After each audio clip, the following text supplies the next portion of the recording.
Let's talk about transparency. Sir Yeah. James Mumby, our former president, was a great champion of transparency in the family courts. Why do you think it's an important issue? I mean, I certainly agree with him. It's fundamentally important. And of course, Sir James Mumby, before he was elevated to the Court of Appeal and then became president, spent a lot of time speaking very forcefully about its importance. And the way he put it in some cases just after the turn of the millennium was this. So in a case called Re B, a Child Disclosure 2004, EWHC 411 FAM, he wrote, "We must be vigilant to guard against the risks, and we must have the humility to recognize and to acknowledge that public debate and the jealous vigilance of an informed media have an important role to play in exposing past miscarriages of justice and in preventing possible future miscarriages of justice." And really, that's the answer to your question, that it's about recognizing and being sufficiently humble to acknowledge that whilst the family justice system is in many ways a brilliant and wonderful thing, it inevitably suffers from flaws and faults, and things do go wrong. And one of the defining purposes of transparency is to ensure that that is seen and properly discussed.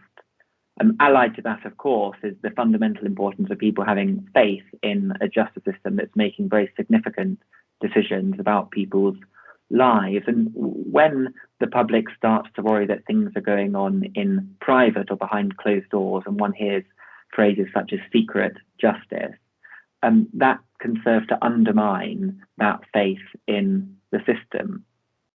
But of course, there are disadvantages. Certainly it occurs to me of being too transparent, or too, perhaps transparent is the wrong word, but too open. What would your view be on that?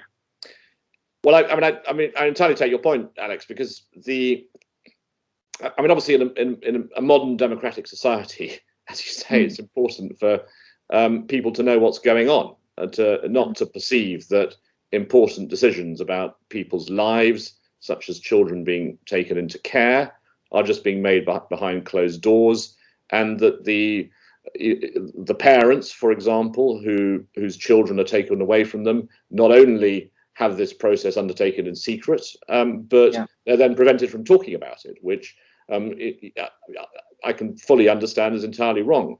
The other side of the coin, however, is that there are important questions of privacy, it seems to me, that also come into play, because many families are horrified at the idea that when they come to court to talk about what are often very intimate problems that they have arising from a relationship breakdown, or in care cases arising from a parent's inability to look after their child, that all of this should be exposed to the full public glare. So it does seem to me that it's very important not just to give everybody a blank ticket or give the press a blank ticket to report freely on proceedings, but to balance the need for openness against the other considerations which might arise in a particular case, especially, I'd have thought, in cases involving children. As you know, it's quite often the case that in those cases, the problem is addressed by reporting the case on an anonymized basis. Do you think that's something that's justified? Yeah, so as you say, in children cases, there's inbuilt statutory protection, both under Section 97 of the Children Act, that lasts for the duration of the proceedings and provides pretty fulsome privacy for the subject child, but also under Section 12 of the Administration of Justice Act 1960, which provides lesser but longer lasting protection. And as you say, Richard, that the trend very much now is increasingly to report judgments, and in that way to shine a light on the goings on in the family justice system, but to do so whilst preserving the anonymity of the child. And it seems to me that must be right for a number of reasons. One, the point you identify, which is the court is dealing with the most intimate details of the breakdown of family relationships.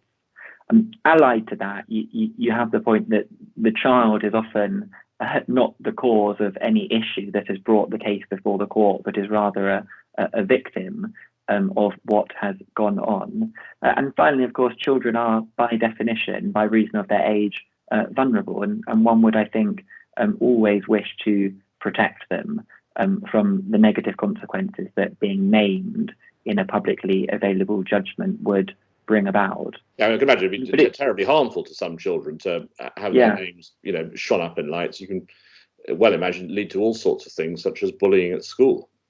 Absolutely, and particularly now where most children in secondary school would have a mobile phone and could quickly Google something and look up their classmate's name and potentially find all sorts of deeply personal and upsetting information.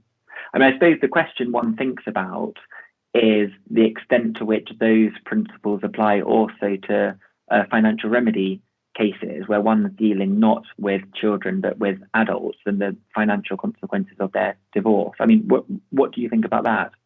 Well, as you say, the considerations may be slightly different in financial remedy cases, but equally it does seem to me that there are also other very powerful considerations that come into play.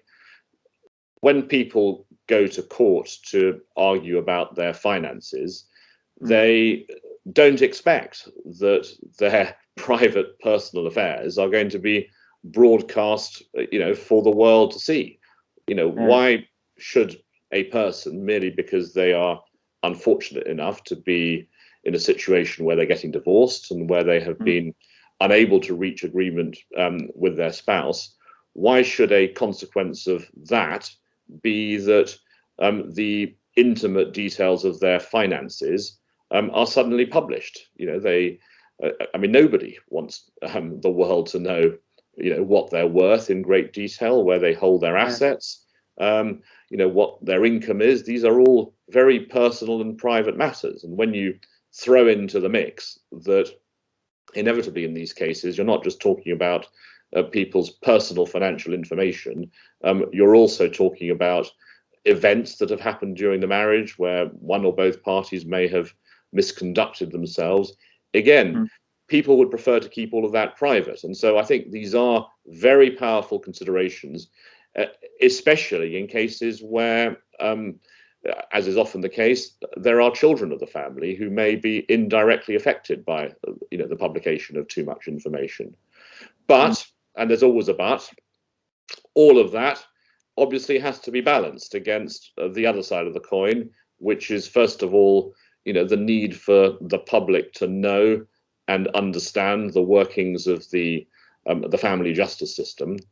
And secondly, as often the case, that one party will feel it's unfair if they are in effect gagged after the conclusion of proceedings and aren't able to talk about their story. People have a right to be able to share their experience, and sometimes that means disclosing private information.